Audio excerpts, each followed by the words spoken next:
name is Beatrice Maraga from Nyaribari Masaba, Nyamasibi Ward. I want to present the minutes of the Nyaribari Church and Nyaribari Masaba leaders meeting held on 6th December 2023 at the ATC Hall at 11 a.m.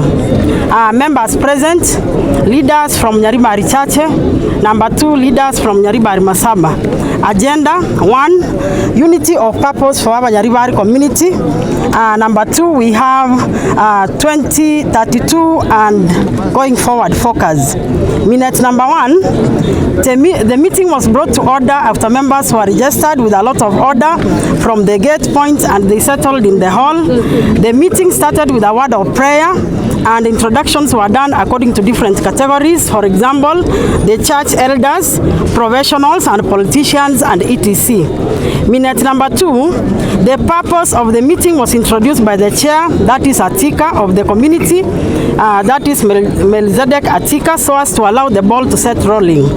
All our leaders from Nyaribari Masaba and the church who have gotten the national appointments and county appointments were well outlined, and it was discovered that our community has been given a lot of slots than other communities, meaning we should appreciate the gesture by supporting the government of the day so that we can be able to get more development.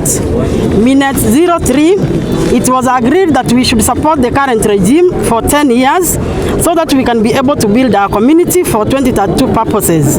Most speakers put more emphasis on unity of purpose as the key to any achievements that Nyaribari will achieve. Clanism was discussed as a factor that divides us, hence we should avoid clanism. Minute number 4, reactions from the community, that is when the leaders started talking from the other side. Leaders agreed that once we are sent to power, we should be ready to accommodate others because the power belongs to the community and not one person. Let us not ascend to power and forget other people by taking it individually and defecting to other parties. Minute number 5, party matters demand that when you are elected through a party, you should remain there so that for the term that you are serving, you should be in that party. The moment you move to another party, you are not going to be considered as elected because, again, you can be removed so that other people can also be given that assignment. The community, that is the Nyaribari Church and Masaba, decided as follows. Our DG should come out clear whether we are at a place where he first took us and or not, or come out and declare that whether he has shifted so that we can decide as a community on the way to go. Responsibility if the DG has decided to bolt out. It was also agreed as a community that we can't afford to lose this deputy position because of selfish personal gains.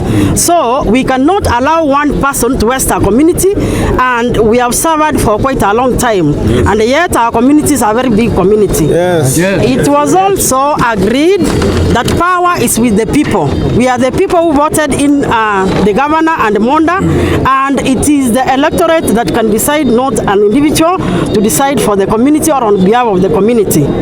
The governor should also come for the burial to Ramasha Palace burial so that he should not fear to see how much support he has from Nyaribari Masaba and also Nyaribari Church as a community. The leaders also demanded that the governor should come and address them so that they can be able to air their views at first hand and also show him the support they have given him. And lastly, the governor is supposed to request the MCAs across Nyaribari community to work for the people.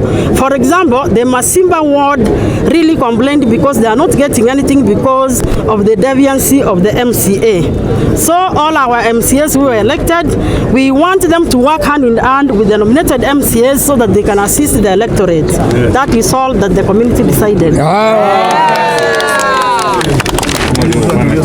Asamareta igongoro kwa Ruth kwa Mkamaubi, HR, kurua se kampuni yemegondo, ekurukwa engineers, kurua ya somo chi onakuru. Nko bariga ni mwensi, asomo yegabwo kwena na chi title deed, weta ni chimia isato, oyurabe asomo chomonene onakuru, orabe chitariki 14 umutinyo 12, nko bariga ni mwensi, karibu sana. Engineers Land and Properties Limited. Secure your future with us.